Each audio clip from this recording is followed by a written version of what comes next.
잘 아는 스데반의 이야기가 나옵니다. 스데반의 이름은, 그 이름의 의미는 면류관이라는 의미입니다. 그러니까 그는 그의 이름처럼 나중에 순교함으로 하나님으로부터 영광스러운 의의 면류관을 받았을 것이고, 또한 그 자체가 하나님의 영광을 드러내는 하나님의 고귀한 면류관이었습니다. 스데반은 헬라어를 말할 수 있는, 그리고 이스라엘에 있었던 사람이 아니라 이방에 있었던 헬라파 유대인이었습니다.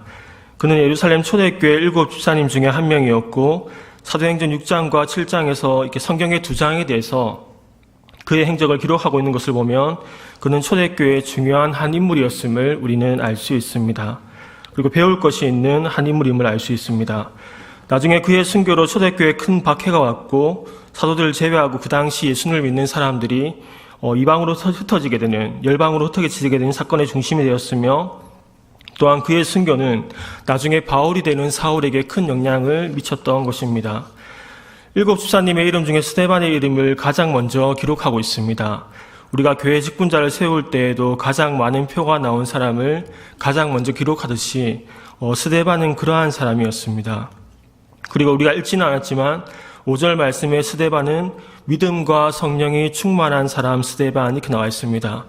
그 당시 세워진 7명의 집사님들은 사도들의 말처럼 모두가 성령과 지혜가 충만하며 모든 사람의 칭찬을 듣는 사람이었습니다. 그런데 믿음과 성령이 충만하다, 이 말은 오직 스데반 앞에만 있음을 우리는 알 수 있는데, 원어적으로 보아도 스데반 앞에만 그것이 기록되어 있습니다.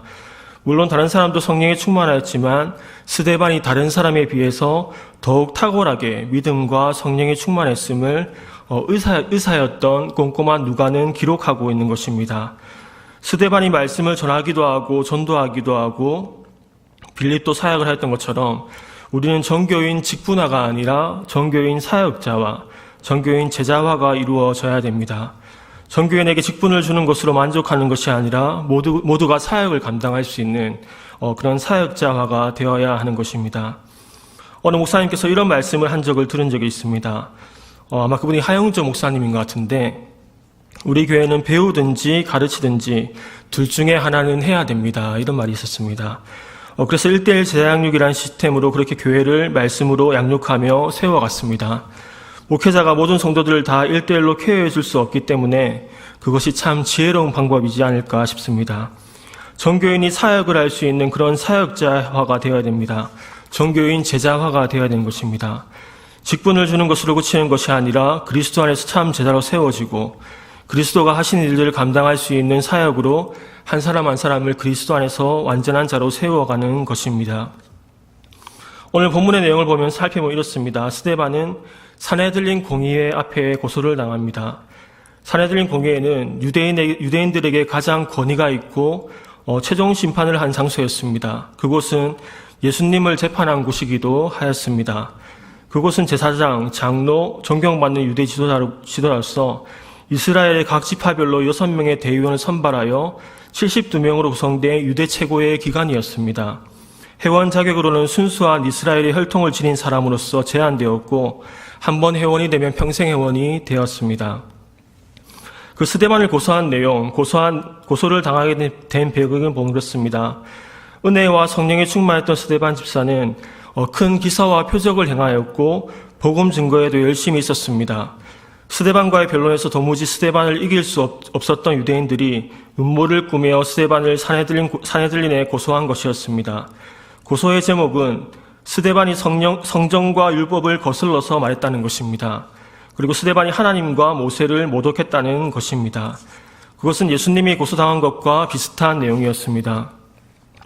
먼저 스데반의 이야기를 보고 싶은 것은 스데반은 은혜와 권능이 충만하였다는 것입니다. 은혜는 예수 그리스도를 닮은 스데반의 인자한 성품을 말하는 것입니다. 또한 권능은 큰 기사와 표적처럼 능력을 행하는 것입니다. 스데반은 은혜가 충만하였고 또한 권능이 충만하였습니다. 예수님도 말씀을 전파하시고 복음을 전파하시고 성령의 능력으로 치유하시고 일으켜 세우시고 병든 자를 고치시고 눈먼 자를 보게 하신 것처럼 이렇게 말씀과 성령이 조화를 이루었던 것입니다. 은혜가 충만하여 우리의 성품이 예수 그리스도를 닮아가는 것도 중요하고 또한 성령의 은사, 권능을 통해 하나님의 살아계심을 나타내는 것도 또한 중요한 것입니다. 예수님의 삶 속에 늘 권능과 기적이 있었음을 우리는 잊지 말아야 합니다. 특별히 우리 장로교, 특별히 통합식 같은 경우는 말씀을 많이 강조하고 이 성령의 은사를 많이 제한하기도 합니다. 그 이유가 왜냐하면 성령의 은사를 통해 문제를 일으킨 직분자, 장로님들, 권사님들이 많았고 교회에 분란을 일으킨 경우가 많았기 때문입니다. 그런데 기억해야 할 것은 성경이 성령의 은사에 대해서 말하고 있고 그 은사가 끝났다고 말하지 않고 있고 오히려 사도행전의 역사는 이어져야 한다는 것입니다. 사실 성령의 은사를 잘 사용하면 참으로 유익이 많다는 것입니다. 모든 성령의 은사, 방언의 은사를 제외하고는 다른 모든 성령의 은사는 교회와 성도의 덕을 위해서 주신 것이라는 것을 우리는 기억해야 됩니다. 다만 그것을 어떻게 사용해야 하는지 가르치고 교육하는 일이 참으로 필요한 것입니다. 성령의 능력이라고 해서 치유와 능력 행한 말을 말하는 것은 아닙니다. 우리의 속사람이 변화되어지고 묶여있던 것들이 자유케 되어지고 영적으로 눈먼 사람이 보게 되어지고 영적으로 넘어져 있는 사람을 일으켜 세우고 희망이 넘치고 기쁨과 사랑이 넘치게 하는 것, 그것 또한 성령의 능력일 것입니다. 우리는 우리의 전통을 믿고 우리의 전통이 기준이 아니라 우리는 성경을 믿고 성경이 우리의 기준이라는 것입니다. 우리는 전통을 믿는 것이 아니라 성경을 믿어야 됩니다. 예를 들어서 주일날 설교자는 꼭 검정색 가운을 입어야 합니까? 전혀 그렇지 않습니다. 입어도 되고 입지 않아도 되는 것입니다. 입지 않고 설교하는 교단과 목사님들도 많이 있습니다. 그리고 무엇보다 성경은 그렇게 말하는 것이 아니라 옷은 하나님 앞에 정결하게 입고 예배를 드리는 마음과 자세를 더욱 중요하게 말씀하고 있는 것입니다. 물론 가운을 입으면 그런 마음이 더 들 수도 있을 것입니다. 그런 의미에서는 중요할 수도 있을 것입니다. 그러나 가운을 입어도 그런 마음이 전혀 없을 수 있는 것입니다. 외국 같은 경우는 청바지를 입고 그냥 니트 같은 것을 입고 이렇게 말씀을 전하기도 합니다. 그러면 그 사람이 이단입니까? 꼭 그렇지 않습니다. 정말 그 사람이 하나님을 사랑하는 마음이 없으면 문제가 될 것입니다. 그런데 정말 하나님을 사랑하는 마음이 넘치고 그 교회 가운데 하나님의 임재하심과 함께하심이 넘친다면 예배의 감격과 주님을 향한 뜨거운 사랑과 하나님의 임재하심이 넘친다면 그것이 하나님 보실 때 훨씬 더 거룩하고 아름다운 예배인 줄로 믿습니다. 솔로몬의 성전에 비해서 다윗의 장막은 말 그대로 천막이었습니다. 그곳에는 언약궤밖에 없었습니다. 그런데 그곳에 하나님을 찬양하고 늘 예배하며 기도하는 무리들이 있었습니다. 하나님에 향한 뜨거운 열정을 가진 예배자들이 있었습니다. 그리고 그 다윗의 장막은 사람들이 볼 때에는 초라한 곳이었지만 하나님에게는 영원히 잊을 수 없는 장소, 추억의 장소가 된 것입니다. 하나님은 그런 예배를 기뻐하십니다. 그것을 우리가 믿을 수 있기를 바랍니다. 우리의 기준은 참으로 전통이 아니라 성경이 될 수 있기를 바랍니다. 스데반은 은혜와 권능이 충만한 사람이었습니다. 좌로나 우로나 치우치지 않은 사람이었습니다. 스데반은 성령에 충만한 사람이었습니다. 우리는 스데반처럼 성령으로 충만해야 할 것입니다. 7명의 집사님을 세울 때에도 성령과 지혜가 충만한 사람을 세웠듯이 하나님의 일은 성령으로 되어지는 것을 우리는 알아야 합니다. 힘으로 되지 아니하고 능으로 되지 아니하고 오직 하나님의 신호로 됨을 우리는 기억해야 합니다. 하나님이 함께 하셔야 다른 사람에게 영원한 가치의 것을 남길 수가 있습니다. 제가 말씀을 전하면 전할수록 점점 더 느끼게 되는 것이 있습니다. 그것은 하나님이 함께 하심이 아니면 내가 아무리 잘 전하려고 해도 그리고 내가 믿음으로 해야지 이렇게 해도 잘 안 된다는 것을 알 수 있습니다. 그러니까 내가 해봐야겠다, 내가 능력으로 해야겠다, 믿음으로 해야겠다 이래도 하나님이 함께하지 않으면 그것이 잘 전달되지 않습니다. 하나님의 은혜가 함께하면 잘 전해지는 것입니다. 하나님의 성령이 함께하면 잘 전해지는 것입니다. 스데반은 예수님을 잘 믿는 사람 중에 한 사람이었습니다. 그런데 우리가 스데반처럼 예수님을 잘 믿어도 오히려 오해나 힘든 일이 일어날 수 있음을 우리는 기억해야 됩니다. 사도 바울에게도 박해가 많았던 것처럼 오히려 예수님을 잘 믿고 바르게 서려고 할 때에 어쩌면 우리가 조금만 생각해보면 사단이 누구를 공격을 많이 하겠습니까? 기도 많이 하는 사람, 오히려 깨어있으려는 사람을 공격하지 않을까 싶습니다. 그리고 그 사람을 넘어뜨리며 사단이 이렇게 생각하게 만드는 것입니다. 저 사람 뭐하라, 기도해도 별 수 없네, 예수님 안 닮았네, 이렇게 속게 만드는 겁니다. 사단은 공격에서 진리를 거짓으로 감추고 싶은 것입니다. 우리가 그런 영적인 눈이 열어질 수 있기를 바랍니다. 사람들을 매수하여 스데반을 고소하였습니다. 고소의 제목은 스데반이 성전과 율법을 거슬러서 말했다는 것입니다. 그리고 스데반이 하나님과 모세를 모독했다는 것입니다. 그 내용에 대해 살펴보면 이렇습니다. 먼저 하나님에 대해서 모독했다는 것입니다. 스데반이 하나님에 대해서 모독했다라고 말씀하고 있는데 사도행전 6장 11절 말씀은 이렇게 말씀합니다. 사람들을 매수하여 말하게 하되 이 사람이 모세와 하나님을 모독하는 말을 하는 것을 우리가 들었노라 하게 하고 이렇게 말씀하고 있습니다. 그들은 스데반이 하나님을 모독한다라고 생각했습니다. 그들은 예수님도 하나님에 대해서 모독했다고 하였는데 요한복음에 보면 예수님은 나와 아버지는 하나이다 이런 말씀이 있습니다. 그때 유대인들이 예수님을 돌로 치려고 하고 있고 예수님이 하나님을 모독한다라고 말하였습니다. 스데반이 하나님을 모독한다라고 말했던 이유는 이것으로 보입니다. 스데반이 그들에게 복음을 전했을 것입니다. 그리고 복음의 내용은 우리도 예수님이 우리의 죄를 위해 십자가에 달려 죽으시고 부활하신 것을 믿으면 우리도 하나님의 자녀가 될 수 있다 이렇게 전했을 것입니다. 우리도 예수님과 같이 하나님의 자녀가 된다. 그런 말이 그들에게 걸림이 되었던 것입니다. 그래서 그들은 하나님을 모독한다라고 생각했던 것입니다. 두 번째 성전에 대해서 거슬러 말했다라고 말하고 있습니다. 본문의 13절과 14절은 이렇게 말씀합니다. 거짓 증인들을 세우니 이르되 이 사람이 이 거룩한 곳, 성전을 말하는 것입니다. 율법을 거슬러 말하기를 맞이 아니하는도다. 그의 말이 이 나사렛 예수가 이곳을 헐고 또 모세가 우리에게 전하여 준 규례를 고치겠다 함을 우리가 들었노라 하거늘. 왜 성전을 거슬러 말했다라고 생각하냐면 예수님은 복음서에서 이렇게 말하였습니다. 너희가 이 성전을 헐라 내가 사흘 동안에 일으키리라. 스데반이 전했던 내용은 예수님의 부활을 통해 진정한 성전은 보이는 성전이 아니라 우리 안의 성령을 통해 우리가 성전임을 전했을 것입니다. 그것이 그들에게 걸림이 된 것입니다. 또한 율법에 대해 고치겠다라고 매수한 자들을 말하며 고발합니다. 예수님은 율법을 완전하게 하려고 왔습니다. 율법의 참된 완성은 문자를 우리의 행위로 지켜내는 것이 아니라 그 정신과 마음에서부터 지키는 것이었습니다. 율법을 문자적으로 지키고 있던 그것이 그들에게 걸림이 된 것입니다. 그러한 이유로 그 사람들은 스데반을 매수하여 고발하고 있는 것입니다. 스데반은 산헤드린 공의회 앞에 서 있는 것입니다. 앞서 말했던 것처럼 산헤드린 공의회, 그곳에 72명의 공의회원들이 서 있습니다. 그들은 모두가 높은 종교 지도자들이었습니다. 쉽지 않은 사람들이었습니다. 두려울 수도 있고 몇몇은 스데반을 차가운 눈빛으로 바라보는 사람도 있었을 것입니다. 그 분위기와 장소를 깊이 생각해 볼 수 있기를 바랍니다. 그 회의에 대해 스데반은 죽을 수도 있는 상황이었습니다. 예수님이 심판을 받은 것처럼 그렇습니다. 그런데 오늘 성경은 우리에게 놀라운 기록을 말해주고 있습니다. 우리 본문의 15절 말씀을 다시 같이 한번 읽어보겠습니다. 시작. 공회 중에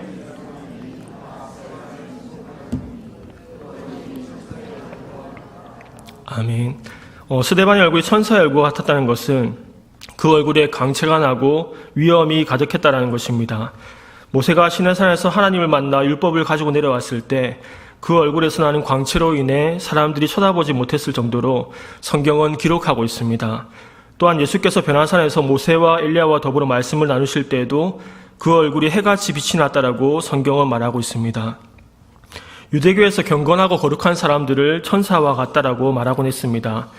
스데반의 얼굴이 천사의 얼굴 같았다는 것은 그 얼굴 표정이 단순히 온화했다는 정도가 아니라 성령의 충만함과 하나님의 함께하심으로 인해 그 얼굴에 광채가 가득했으며 보는 사람들을 압도할 위엄이 가득했다는 것을 말하는 것입니다. 스데반은 산헤드린 공의회 앞에 고소를 당하였고 72명의 높은 종교 지도자들, 학식이 있고 많은 사람들의 인정을 받고 자신을 죽일 수 있는 심판을 할 수 있는 그런 권위를 가진 사람들 앞에 서 있습니다. 대부분의 사람들은 스데반에 대해 적대적인 감정을 가지고 있었을 것이고 차가운 눈빛으로 스데반을 바라보는 사람도 많이 있었을 것입니다. 그런 상황 가운데 스데반은 마치 하나님의 면전에 서 있는 것처럼 그의 마음은 평안하고 담대하였다는 것입니다. 그것은 쉬운 상황이 아니었습니다. 그는 늘 하나님 앞에서 삶을 살았던 것입니다. 스데반은 이렇게 생각한 것이 아닙니다. 내가 평온한 얼굴로 해야겠다. 내가 두려워하지 않아야겠다. 내가 긴장하지 않아야겠다. 이렇게 생각한 것이 아니라 지금 그의 모습 자체가 그의 신앙이었고 그의 삶이었던 것입니다. 우리는 때때로 가면을 쓰면서 살아갑니다. 그것이 너무나 자연스럽고 또한 많은 사람들이 그렇게 살아가기 때문에 우리는 그것이 잘못된 것인지로 모를 때가 많습니다. 혹은 그러한 것이 때로는 필요하기 때문에 그렇게 살아가기도 합니다. 때로는 그렇지 않은 척도 하고 마음은 전혀 그렇지 않은데 그럴듯한 모습으로 꾸미곤 합니다. 그러나 하나님 앞에 숨길 수 없을 뿐 아니라 사람 앞에서도 숨길 수 없음을 알고 우리는 부족하지만 우리가 살아가고 성숙해야 할 자리는 우리의 겉사람과 속사람이 일치하며 같이 진실하고 성숙한 자리로 나아가는 것입니다. 우리가 그러한 은혜를 추구하며 살아갈 수 있기를 바랍니다. 지금은 고인이 되신 한경직 목사님은 종교계의 노벨상이라는 템플턴상을 받았습니다. 그 상을 수상한 사람 중에는 우리가 잘 아는 마더 테레사, 빌리 그레암 등이 있습니다. 1992년도에 한경직 목사님이 수상하셨는데 그 당시 상금이 10억 원이었습니다. 그리고 그가 상을 받고 우리나라에 돌아와 영락교회 주최로 열린 축하연회가 있었습니다. 그곳에 축하하기 위해 온 수백 명의 사람들이 있었습니다. 그리고 그는 우리가 잘 아는 것처럼 다음과 같은 고백을 합니다. 먼저 나는 죄인임을 고백합니다. 나는 신사참배를 했습니다. 이런 죄인을 하나님이 사랑하시고 축복해 주셔서 한국 교회를 위해 일하도록 이 상을 주셨습니다. 라고 말하였습니다. 그곳에는 템플턴상을 축하하기 위해 각층의 많은 사람들이 모였습니다. 그런 많은 사람들 가운데 그런 고백을 한 것입니다. 그 고백이 많은 사람들에게 감동을 주기도 하였습니다. 그런데 그 목사님이 이런 생각을 가지고 말한 것이 아니었습니다. 내가 이 말을 하면 다른 사람들이 나를 어떻게 평가할까? 내가 이 말을 하면 사람들이 감동을 받겠지. 상을 받았으니까 겸손해야겠다 싶어서 말한 것도 아니었습니다. 그가 그런 많은 사람들 앞에서 그런 말을 한 것은 그 순간에 하나님 앞에서 자신이 느낀 마음이었고 그 말을 해야 할 필요성을 느낀 것이었습니다. 늘 하나님 앞에서 살았던 그는 사람들의 평가보다 하나님이 원하시는 것을 진실하게 행하였던 것이었습니다. 그것이 그의 삶이었고 그의 신앙이었던 것이었습니다. 우리도 늘 하나님 앞에서, 사람 앞에서 투명하고 진실된 모습으로 우리의 겉사람뿐 아니라 속사람도 그렇게 변화되어지고 마음에서부터 변화가 일어나는 우리 모두가 되었으면 좋겠습니다. 스데반의 얼굴이 천사의 얼굴 같았던 세 가지 이유가 있습니다. 첫 번째는 스데반은 비록 몸은 재판자리에 있었지만 그의 영혼은 예수 그리스도를 바라보았기 때문입니다. 고린도후서 3장 18절 말씀이 이렇게 말씀하는데 우리 화면을 보면서 같이 읽어보겠습니다. 고린도후서 3장 18절 말씀입니다. 시작. 우리가 다 수건을 그와 같은 형상으로 변화하여 영광에 이르니 곧 주의 영으로 말미암음이니라. 아멘. 우리가 바라보는 것을 닮아가듯이 스데반은 그 순간에만 하나님을 바라본 것이 아니라 그의 일생 자체가 하나님을 앞에 모시며 늘 하나님을 바라보았던 삶을 살았던 것입니다. 우리도 늘 일상 가운데 하나님을 바라보는 저와 여러분이 될 수 있기를 바랍니다. 그럴 때 하나님의 형상이 우리 가운데 임하게 될 것입니다. 말씀처럼 영광에서 영광으로 이른다는 것은 우리에게 비춰오는 하나님의 영광은 점점 더 커져간다는 것입니다. 모세는 시내산에서 40일 동안 하나님과 함께 있을 때 그의 얼굴에 광채가 났습니다. 그것처럼 예수 그리스도를 바라보면 상황과 관계없이 얼굴에 빛이 나는 것입니다. 우리가 하나님께 더 많이 가까이 가는 만큼, 하나님께 더 많은 빛을 받는 만큼 우리의 얼굴은 빛나게 될 것입니다. 두 번째로 하나님의 사랑이 그의 마음에 부은 바 되었기 때문에 스데반의 얼굴은 빛이 났습니다. 로마서 5장 5절 말씀은 이렇게 말씀합니다. 우리 화면을 보면서 같이 읽겠습니다. 로마서 5장 5절입니다. 네, 시작. 소망이 우리를 부끄럽게 하지 아니함은 주신 성령으로 말미암아 하나님의 사랑이 우리 마음에 부은 바 됨이니. 아멘. 하나님의 사랑은 죄인과 원수까지도 사랑하시는 사랑입니다. 스데반의 마음에 이 하나님의 사랑이 부어지자 눈이 가리워져 진리를 못 보는 그들을 오히려 불쌍한 마음과 긍휼의 마음으로 바라보았던 것입니다. 불쌍한 마음과 긍휼의 마음으로 바라보자 그 얼굴에 평화가 깃들고 하나님의 은혜와 사랑이 깃들었던 것입니다. 무엇보다도 스데반은 성령의 충만함 가운데 그렇게 나아갔습니다. 성령의 충만함은 흘러넘치는 것입니다. 그 물이 흘러넘쳐 다른 이들에게 영향을 주는 것입니다. 우리가 성령이 충만하며 우리의 얼굴에 빛이 나게 될 것입니다. 교회는 성령이 충만한 곳이 되어야 됩니다. 우리 모두 그것을 위해 늘 기도하는 저와 여러분이 되었으면 좋겠습니다. 교회는 마음이 회복되어지는 곳입니다. 마음이 예뻐지고 마음이 따뜻해지는 곳입니다. 그로 인해 우리 얼굴까지도 변화가 일어나는 그런 곳인 것입니다. 우리 교회가 참으로 그런 교회가 될 수 있기를 바랍니다. 늘 하나님과의 만남으로 우리의 마음이 새로워졌으면 좋겠습니다. 우리의 마음의 진공 상태에 빈 공간은 없습니다. 우리의 마음은 그대로 빈 공간으로 두지 않습니다. 우리의 마음은 무엇인가로 채워지게 되어 있습니다. 어떤 사람은 욕심으로, 어떤 사람은 죄로, 어떤 사람은 미움으로 채워지기도 합니다. 그러나 하나님은 우리의 마음을 하나님으로, 성령으로, 그리고 사랑과 소망으로 가득히 채우시기를 원하시는 분입니다. 스데반처럼 늘 하나님 앞에서 살아가는 은혜가 있기를 바랍니다. 그래서 우리의 삶이 우리의 신앙이 되고 늘 하나님 앞에 모심으로 주님의 은혜와 평안이 넘치며 승리하는 삶을 살아가는 저와 여러분이 다 되시기를 주님의 이름으로 축원합니다. 기도하겠습니다. 지금도 살아계신 하나님, 우리의 마음에 하나님의 사랑이 가득히 부어지기를 기도합니다. 우리 모두가 하나님의 성령으로 충만하게 되기를 간절히 기도합니다. 우리 안에 있는 욕심과 죄를 내쫓고 또한 사라지게 하시고 오직 주님만이 우리 안에 거하며 하늘의 신령한 은혜와 평안으로 우리의 마음을 가득히 채워주시옵소서. 교회 가운데 하나님의 성령이 가득하기를 기도합니다. 우리에게 참 자유를 주시는 하나님을 기뻐하고 감격하며 다시금 구원의 감격을 우리에게 회복하여 주시옵소서. 예배 가운데 주님을 향한 기대감을 가지게 하시고 우리 예배 가운데 하나님의 영광이 가득한 것을 경험할 수 있게 은혜를 더하여 주시옵소서. 모두의 영이 소송케 되며 하나님과의 친밀한 교제가 우리 모두에게 이루어지게 하여 주시옵소서. 그래야 모두가 따뜻한 마음을 가지고 주님의 형상으로 변화되며 주님이 느껴지는 성도, 주님을 느껴지는 교회가 되게 하여 주시옵소서. 감사드리며 살아계신 예수님의 이름으로 간절히 기도드립니다. 아멘.